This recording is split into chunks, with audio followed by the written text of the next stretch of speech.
Institut Agama Islam di Pariaman sebelumnya. Sama UT ngajar. Oh ya, 4 tahun. Pekerjaan di dosen sekolah itu gimana sih? Kita ngajar mahasiswa kan, cuma kalau di materi-materi kita itu ada yang apa ya, kayak praktek juga. Misalnya nih mempraktekkan alat tes, kan yang tes tuh bukan cuma dokter kan, psikologi juga ada tes, kayak tes IQ. Nah, pernah kan tes IQ? IQ itu kan melihat berhitung, terus membaca spasial gitu. Ada juga tes buat anak kecil, ada buat anak umur 2 tahun juga ada, itu disesuaikan umurnya. Nah, itu mahasiswa tuh perlu tahu kayak gimana cara mengadministrasikan alat tes itu. Terus yang ngajar biasa kayak dosen biasa sebenarnya, nggak ada yang bedanya. Mungkin ya kita ada ngasih alat tes, terus juga ada juga kuliah lapangannya, observasi, wawancara.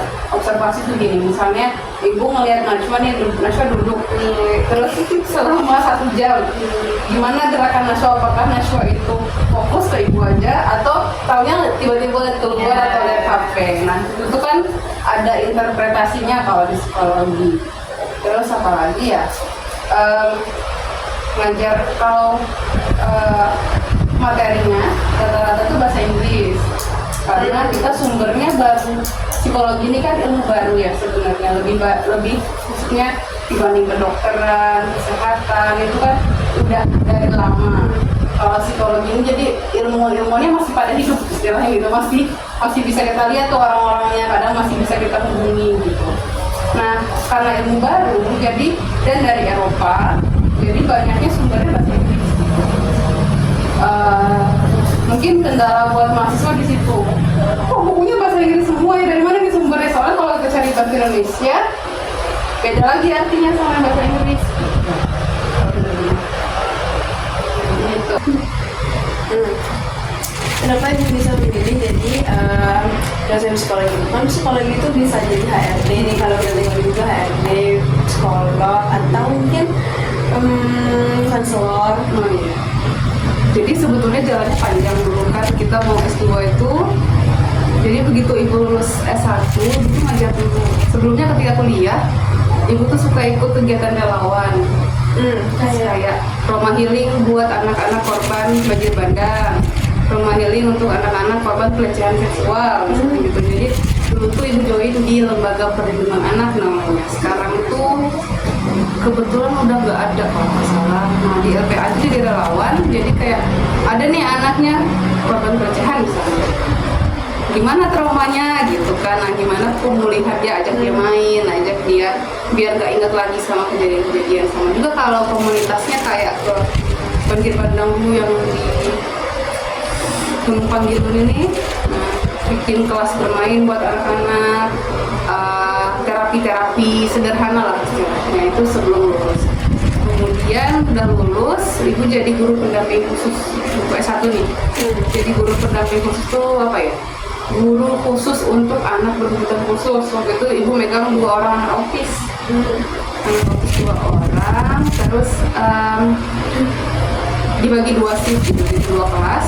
Kelas pagi 1 anak autis, kelas siang 1 anak autis. Kenapa dia perlu guru pendamping? Karena kelasnya kelas inklusi namanya. Kalau di sekolah nasional ada nggak? ABK itu nggak ada.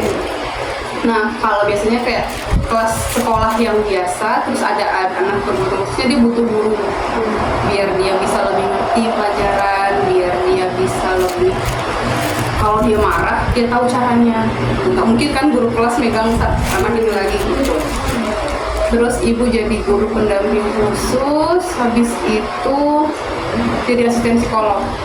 Kayak bikin kalau ada seleksi perusahaan, ada seleksi dokter spesialis, itu ibu jadi asistennya untuk ngecek hasil tes IQ mereka, hasil wawancara, itu S1.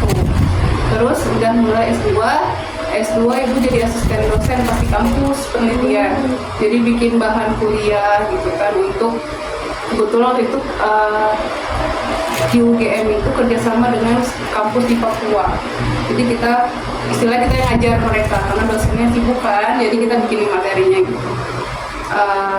Barulah jadi dosen. kenapa jadi dosen? Pertama,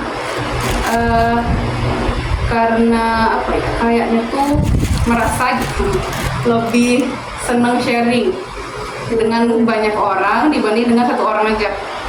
Kebayang nggak sama dari kalau misalnya psikolog aja kan sama satu orang aja nih gitu, tapi selesai. Sebenarnya hasilnya sama-sama puas kan, tapi kayak ibu lebih senangnya kayak ke orang banyak, lebih pedenya ke orang banyak dibanding ke satu orang. Sebetulnya kalau psikolog juga bisa jadi dosen banyak kan, psikolog jadi dosen, tergantung panggilan hati kayaknya ya. Beda-beda kan niatnya. Sebelum jadi dosen itu ada kepikiran lain mau jadi apa gitu? Pengennya jadi peneliti di LIPI. Tapi kayak waktu itu belum buka tes PNS kan, ya PNS itu belum buka. Realistisnya juga ya, kayaknya bakalan sibuk banget. LIPI itu kan kita neliti ke pelosok-pelosok gitu kan, nah itu kayaknya nggak mungkin gitu rasanya. Cuman emang pengennya fokusnya di penelitian.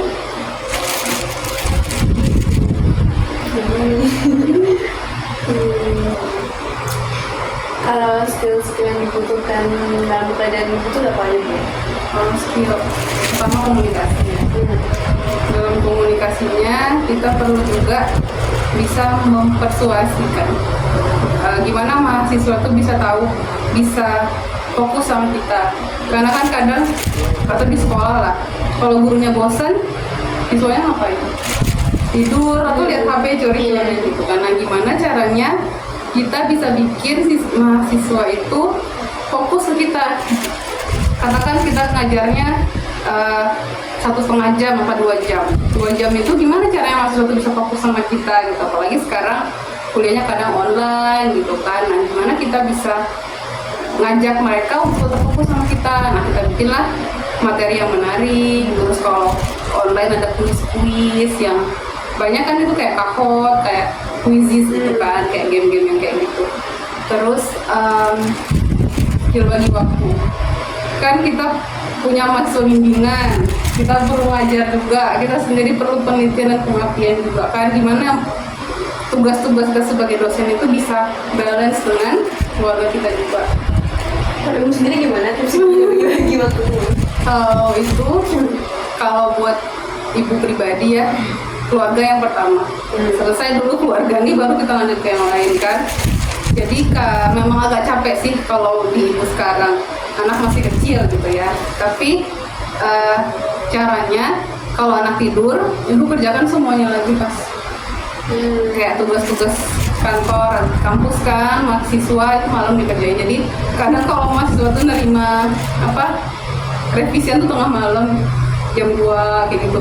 Ibu kok nggak tidur ini, kok ngiriminnya jam segini? Ya emang baru bangunnya jam segitu, baru bisa kerja jam segitu. Karena emang ya itu tadi kan prioritas orang beda-beda kan. Adanya abis dari lain komunikasi, skill bahasa Inggris. Gimana caranya kita bisa ngajar ke mahasiswa tapi kita nggak ngerti bahasa Inggrisnya kan? Bu, ini artinya apa, Bu? Kita nggak bisa jelaskan. Kita tahu tuh maknanya di otak kita. Misalnya ada istilah parenting. Apa itu parenting, Bu? Orang sering bilang kan parenting, oh itu pengasuhan. Pengasuhan itu apa sebenarnya? Kalau kita nggak bisa jelaskan, di otak itu tahu nih. Tapi cara kita menyampaikannya kita nggak tahu kan juga sama aja nggak bisa gitu kan.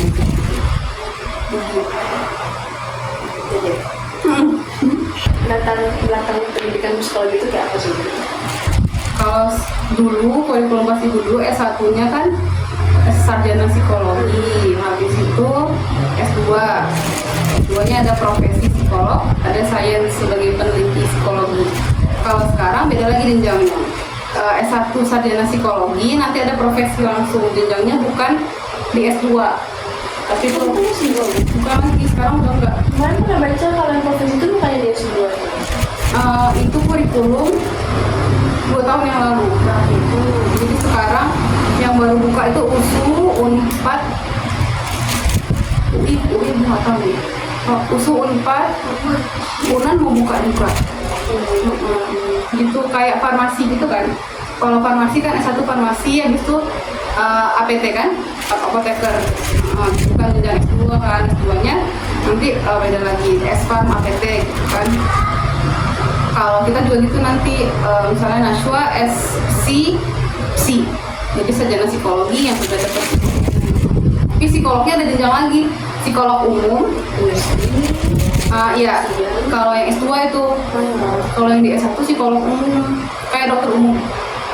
Berarti kalau misalnya kita di tempat S1 itu kita bisa pergi kemana aja ya? Bisa Kalau udah perusahaan. langsung bisa buka biro itu. Oh, Tapi belum. kalau buka biro itu harus S2. di S2 dulu. Iya, jadi kalau istilahnya kalau di dokter spesialis tuh spesialis syaraf, spesialis anak, psikolog anak itu udah S2. Nah kita baru bisa buka biro. Pokoknya nggak sama itu dia baru tuh jadi dokter psikolog umum S1.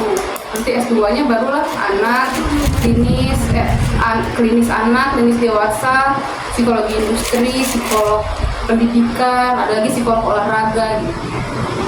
Jadi yang bisa buka biro yang di S2 itu. S1 psikolog umum bisa dia buka klinik gitu. Untuk konsultasi. Cuma aja perginya satu itu. S1 bisa HRD. Karena kita masih umum nih, belum ada spesialisasinya kan kita. Jadi katanya HRD kalau yang udah S2 itu Bu. Jadi kalau yang udah S2-nya itu udah psikolog. Jadi psikolognya berarti HRD mungkin di perusahaan dia jadi asesor segala macam itu. Tapi kalau kita S1 aja sarjana psikologi belum ambil profesi nih, bisa kita ke bank misalnya, HRD bank. Nanti bisa kita perusahaan Astra, HRD gitu. Rumah sakit humasnya kayak gitu, atau bagian SDM. Terus juga nanti kalau di mana lagi ya yang udah S1 di sekolah, yaitu guru pendamping atau konselor sekolah juga bisa, tapi belum yang sifatnya terapi, karena yang ngasih terapi, yang ngasih konsultasi yang lebih berat itu ke yang psikolog subspesialis istilahnya. Berarti kalau yang di rumah sakit jiwa yang direhabilitas ada narkoba di daerah itu harus S2. Itu jenjangnya. Nah sekarang tuh kan karena Indonesia butuh banyak yang bergerak di bidang kesehatan mental, makanya dibuka lah untuk S1 nih. Jadi dia belum ada lulusan sih, bisa dibilang masih ongoing dia kuliahnya. Emang agak ribet sih sekarang. Karena banyak sekali kan jenjangnya itu. Jadi kalaupun kita S1 yaitu HRD. Istilahnya di HRD-nya tuh bukan yang spesifik kali gitu. Sekarang ini kalau kerja sebetulnya gitu. S1 bisa kita kalau PNS banyak sekarang buka S1-nya untuk di bagian SDM, sumber daya manusia. Suka duka dalam pendidikan. Iya. Kalau sukanya ya senang kayak rawat jalan kan. Iya. Kan sering ditanya, ngapain kamu psikologi berobat jalan, jangan-jangan gitu. Oh, iya, sekalian berobat jalan. Iya, sekalian lah. Sambil menyelam minum air. Jadi kayak kita bisa tahu kenapa ya orang itu ada orang yang susah menahan marah. Kenapa ada orang yang suka mendam-dam perasaan ya? Oh ternyata dia terbentuk oleh pengalaman dia gitu. Gak bisa pula kita ngejudge dia. Istilahnya kalau di psikologi itu semua individu itu unik. Gak ada tuh oh dia tuh salah, pasti salah. Enggak. Bahkan orang yang misalnya dia masuk penjara karena kekerasan, misalnya dia membunuh orang, ya ada alasannya di balik itu semua. Misalnya ekonomi. Oh ternyata lagi dia udah nggak ada lagi tuh di pikiran dia, udah kehilangan akal lah, hilang akal untuk mencari cara gimana lah aku bisa dapat uang ya. Oke, aku mencuri lah, makanya aku gini lah. Bukan berarti kita membenarkan perilaku orang, nggak, cuma kita jadi sadar semua orang punya alasannya. Terus juga kenapa seorang anak itu kayak kalau ibu kan akhirnya ngambilnya perkembangan anak ya. Jadi akhirnya ngelihat oh anak aku ini tumbuhnya segini nih, sesuai nggak sama tahapan perkembangan dia ya. Jadi kita bisa nerapin langsung ke anak kan, ke diri sendiri, gimana kita bisa relaksasi, meditasi kalau lagi berat banget rasanya kan. Nah itu bisa terapkan sendiri. Sukanya lagi apalagi ya, kayak kalau pas magang jadi asisten psikolog itu kan cuan juga kan. itu lumayan banget karena emang itu kalau apa kita cuan lumayan banget malah. Untuk S1 aja tuh udah banyak gitu, apalagi kalau kita S2 psikolog atau jadi peneliti juga gitu. Terus dukanya materinya banyak, teorinya banyak. Kayak ibu dulu S1 semester 1 tuh disuruh sama dosen suruh baca buku novel, tapi novel apa tuh yang niah gitu, kayak dibaca karena sih teori semua. Terus buku 500 halaman itu dibaca, tapi kepake sampai sekarang. Dukanya kalau udah melihat kasus-kasus yang misalnya ekstrim-ekstrim lah gitu. Kita kadang capek kan, aduh gak kuat, kenapa ya Allah masih bebannya ke anak itu berat banget gitu kan, kadang suka kepikiran. Nah tapi itulah, disitulah kita belajar untuk netral kan, objektif, nggak usah sampai draining ke bawah si pengalaman orang gitu, udah dihadapi aja gitu. Tapi dukanya sih di situ. Ibu dulu pernah ke RSJ kan, kayak kuliah lapangan seminggu atau 3 hari ya lupa. Jadi ketemu satu orang yang kita lihat itu ODGJ kan, orang dengan gangguan jiwa. Dia tuh ya hidupnya kok kayak berat banget ya gitu, pantesan aja dia otaknya kebalik jadinya kayak gitu kan.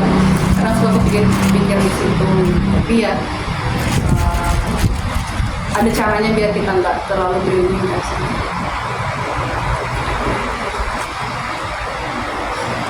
Itu bukan. Jadi sesuatu orang-orang yang overthinking yang Iya, kalau kita dokterannya kayak ibu dulunya overthinking sampai sekarang sih. Cuman sekarang bisa kayak lebih pilih nih mana yang harus pikirin mana enggak. Kalau dulu kayak melihat anak kecil atau nenek-nenek itu sampai lama akhirnya pelan-pelan kayak sadar ya semuanya udah ada porsinya kan. Yang orang punya masalah pasti ada solusinya. Ya Allah mungkin masih solusi dia jadi orang skizofrenia, mungkin kan emang udah gak kuat lagi gitu. Biarlah otaknya gak usah berpikir lagi. Kalau kuliah ibu ngerasa kayak seru atau kayak ini beneran deh jalan yang aku pilih gitu, atau ibu ngerasa kayak ada salah di salah jurusan kayaknya gitu? Kalau salah jurusan kayaknya gak pernah. Beneran, kalau ibu termasuk yang idealis soalnya. Kalau sama Fit tuh sering nggak boleh terlalu idealis boleh gitu. Cuman ya ibu mikir kita punya teorinya, kita punya ini, ya udah nggak salah jurusan nggak pernah. Cuma kayak capek deh kuliah psikologi pernah. Karena capek baca bukunya kok banyak banget gitu. Tapi terasa sampai sekarang ibu emang suka baca. Gitu. Biasanya khasnya anak psikologi itu suka baca. Harusnya sih anak psikologi suka baca sih. Ya kita baca bukunya tuh banyak kan, terus alasan-alasan terbuka gitu dari teori-teori itu kita tahu alasannya apa, kita lihat kenyataannya kayak gitu. Kalau suka-suka dalam pekerjaan ibu sekarang gimana Bu? Kalau sukanya apa ya? Sukanya ya kita bisa berbagi ilmu sama mahasiswa. Kalau dukanya kalau udah dikejar deadline itu duka lah, ya capek lah. Kayak mahasiswa, Bu revisi saya kapan, Bu revisinya kapan, Bu, kayak gitu kan. Dukanya adalah ketika mahasiswa ternyata nggak ngerti apa yang kita ajarin. Padahal kita udah gini kan, ini udah ada materinya, kita ngerasa udah ngerti nih, orang-orang ternyata belum gitu. Berarti ya waktunya ibu untuk menurunkan standar. Jadi atau kita ulang lagi sampai mereka paham. Kan bisa jadi sumber dayanya yang kurang daya tangkapnya misalnya apa, jadi dia nggak ngerti, ya udah deh mungkin diturunkan standarnya gitu, atau mungkin mereka butuh dijelaskan beberapa kali lagi gitu. Tapi kalau kuliah itu mau tunggu di TikTok misalnya, itu katanya dosen tuh masuk ngasih tugas itu tuh langsung presentasi tuh dia nggak ada ngajar gitu aja Bu. Kalau itu enggak sih, Berarti tiap dosen beda beda juga. Tapi ya mungkin mereka sibuk. Kalau dosen-dosen yang kayak gitu mungkin mereka sibuk, atau beliau pengen mahasiswanya itu kerja sendiri dulu. Tapi kalau ibu lebih apa ya, ajarkan dulu, nanti baru kalau mereka ada beberapa materi yang harus mereka presentasikan. Tapi ada juga kan yang harusnya teori itu dosennya yang nyampein kan, nggak mungkin mahasiswanya Langsung tahu aja itu. belajar sendiri. Apalagi sekarang Google tinggal cari AI, raku mata kuliah psikologi sosial keluar semua. Apa yang mahasiswanya pelajari kan tinggal dikopas saja lagi gitu. Itu lebih ke ngajar, kita ajarkan dulu baru kita Pengalaman berharga selama bekerja kok, selama di dosen sekolah gitu. pengalaman dosen. Pertama, gimana biar kita niatnya lulus. Mungkin banyak godaan sana sini gitu ya. Tapi gimana kita niat kita kan mau bikin transfer ilmu kan, insya Allah dari ilmu dia. Gimana kita tidak menghalalkan segala cara biar kita bisa menyampaikan itu. Baik, gimana kita apa ya? Kadang orang sekarang kan segala cara dihalalkan, atau mahasiswa disuruh bikin penelitian, kita nggak sempat tapi ikut nama aja misalnya gitu ya. Semoga jauh lah dari itu. Sebagai dosen sekolah ini kira-kira berapa kisaran hasil penghasilannya itu?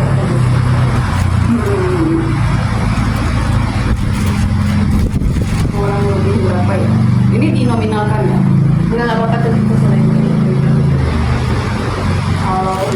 Kalau ini kebetulan ngajarnya di swasta ya. Terus kalau di swasta itu kita hitungannya kan per SKS ngajar. Kalau PNS kan dapat gaji pokok, kita juga dapat gaji pokok, cuman untuk ngajarnya kita dihitung lagi kan kira-kira di bawah PNS itu. Jadi kalau PNS mungkin mereka bisa 7-8 gitu ya, bisa 6-5,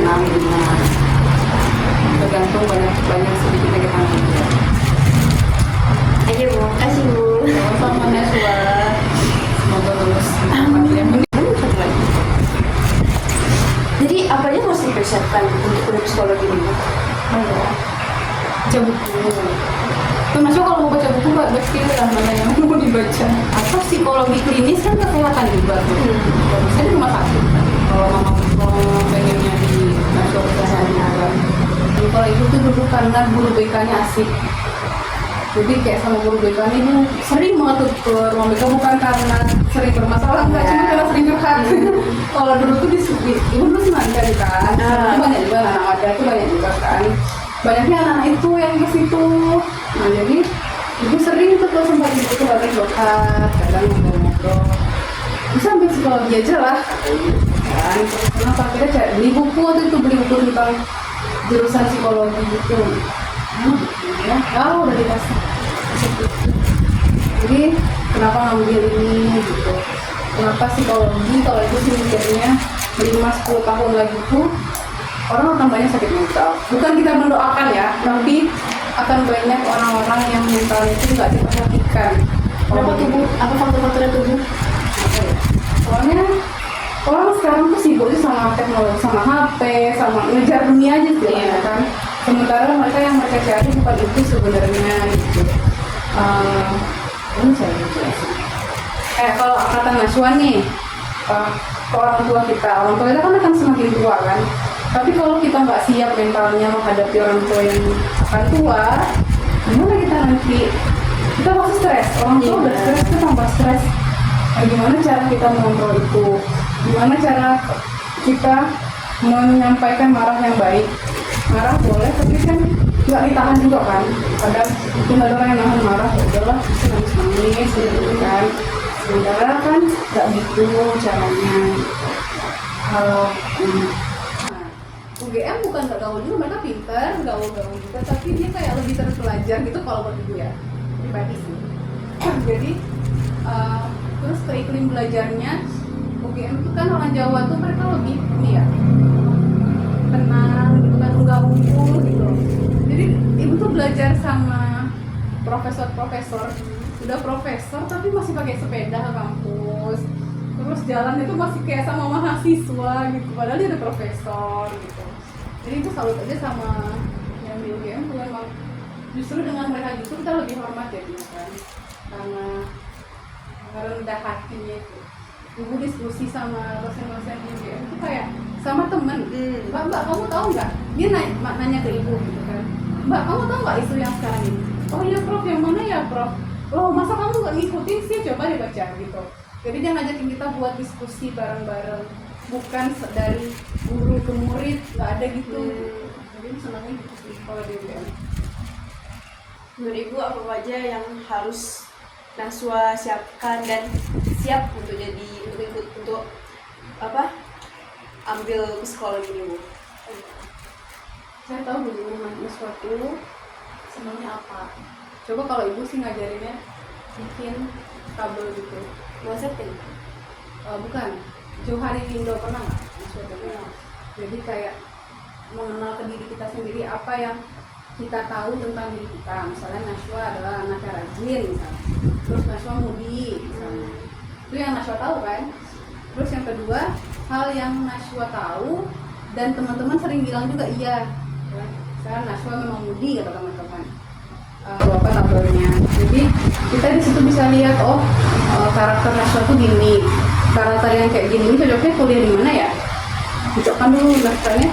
Ternyata emang aku cocoknya ke psikologi atau komunikasi gitu, atau cocoknya mungkin memang kesehatan nih ternyata gitu kan, kita nggak tahu nih, atau memang psikologi gitu. Terus ya kalau psikologi belajar di psikologi statistik juga ada. Gimana statistik di psikologi itu bu? Statistik Pas-pasan aja, nggak oke, nggak bad gitu. ya nggak apa-apa kan, nggak harus jadi outstanding kan. Kan nggak harus jadi yang nomor satu terus kan kita gitu, siapa tahu nomor satunya dia yang lain gitu. Kalau ibu sih akhirnya ketemunya, ibu suka banget bahasa Inggris dari kecil, jadi ya sampai sekarang akhirnya kebantu karena itu gitu. Mungkin Najwa misalnya suka psikologinya kenapa tuh? Kenapa? Bisa nggak jelasin? Ya? Atau karena menarik nih gitu? Mungkin kalau untuk sekarang masih belum bisa dijelasin, cuman boleh. Jadi psikologi sebenarnya orang konsultasi itu kan dia bukan untuk kita mau kayak kata mama tadi memecahkan masalah, sebenarnya kan enggak. Kita nggak mencari masalah orang, kita mengarahkan dia buat menemukan solusi. Nggak mungkin ibu bilang Najwa ngambil psikologi aja harus psikologi, nggak mungkin, karena Najwa sendiri yang punya pilihan. Jadi ibu ngarahin aja, Najwa kenapa, misalnya Najwa tertariknya di mana kayak gitu. Misalnya kalau psikologi apa lagi? Tapi ibu tuh dulu cuek loh. Jadi kayak nggak usah lah, nggak peduli sama orang gitu, diri aku sendiri lah yang paling penting gitu. Tapi akhirnya pas di psikologi tuh kuliah observasi.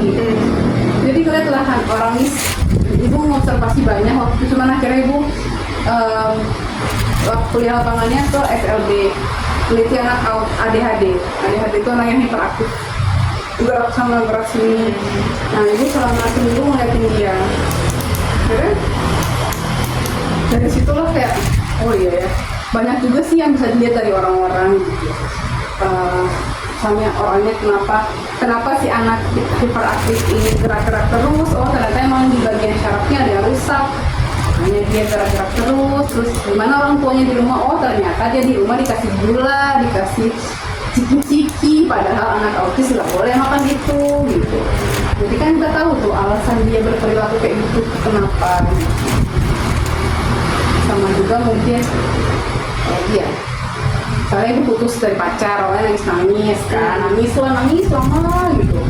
Abis itu jadi sadar, oh iya, kenapa aku putus, mungkin karena emang nggak cocok aja gitu, emang karena karakter dia beda sama aku, emang karena tujuan kita beda, emang karena secara psikologi pengalaman dia itu beda sama pengalaman aku. Terus misalnya, oh iya, memang jurusannya beda, dia tidak bisa menerima karakter aku, ya udah nerima aja akhirnya gitu, meskipun prosesnya harus nangis dulu misalnya kayak gitu. Itu sih yang dipersiapkan kalau nanti Najwa lulus, ya baca lebih ke baca buku sih, karena banyak anak psikologi nggak ada juga yang malas baca buku. Buku tuh sebenarnya mana ya? Segini-gini ini. Oh iya.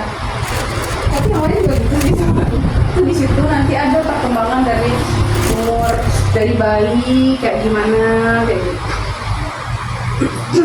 Kalau buku-buku ini didapatkan di Online banyak, kopi itu ibu fotokopi. masih banyak cewek. Iya, tapi itu kan kelihatannya banyak tuh kan Nashwa, tapi ibu baca enak loh. Jadi kayak Kayak ada di kehidupan hari ini. iya, kalau udah di sehari-hari itu kan kita menjelaskannya aja lagi lebih ilmiah kan. Itu buku Latazan itu juga buku psikologi sebenarnya. Pernah nggak coba baca Latazan itu? Coba aja, maksudnya kan banyak nih. Nashwa dari yang banyak itu orang sebutkan sama yang Nashwa baca, mana yang rasanya paling menarik? Lanjutkan lagi. Kalian nunggu 4, lanjutkan lagi. Karena kadang boleh jadi kalau Allah kan yang kita suka, ternyata itu yang kita butuhkan kan. Jadi yang menarik kalau itu dulu gini, ibu pengen ngambil teknologi pangan di IPB. Apa pengen? Oh, karena banyak keluarga dari IPB. Jadi tuh kalau bisa gitu kan. Terus FKM, FKG ya udah karena mama. Ibu cuma sebenarnya bingung dulu. Apalah ya, mau bahasa Inggris aja lah, kalau bahasa Inggris enak gitu. Masa sastra kata mama. Biasa kalau dosen kan, masa sastra jadi apa nanti? Jadi tukang nulis Iya. dia bisa kan suka nulis, suka baca Inggris, nggak usah yang lain aja lah. Apa ya, gitu. Sebenarnya malah sekarang kalau sastra pun kalau kita minat, kita senang, intinya ya apa yang kita senangi dari pekerjaan tuh ada S2 atau tiba-tiba sama kan. Karena banyak teman ibu yang kayak gitu kan, jadi bingung. Oh dosen aja lah tuh maksudnya ya udah jadi dosen aja lah, karena dia udah S2 bingung kan. Yang penting kita S1 dulu, lulus habis itu coba jadi asisten psikolog bisa di kampus, jadi coba magang dulu di perusahaan atau ke rumah sakit, jadi kita kelihatan oh minat aku di sini. Coba-coba dulu. Iya, buat ibu sih gitu, nggak apa-apa lah kita bukan wasting time sebenarnya, kita extend sekolahnya dulu setahun gitu, coba magang nanti 6 bulan di mana, atau nanti semester 7 nanti coba magang di Kalau di sini itu kemana-mana aja nih. magang Senin Padang bisa. Ibu dulu magang PLN, itu magang di kampus nggak ada, dong kita coba sendiri. Jadi kayak sering-sering inilah keluar kampus kayak gitu. Kalau ibu sih kerasa punya teman banyak gitu kan, terus pengalaman kita. Oke,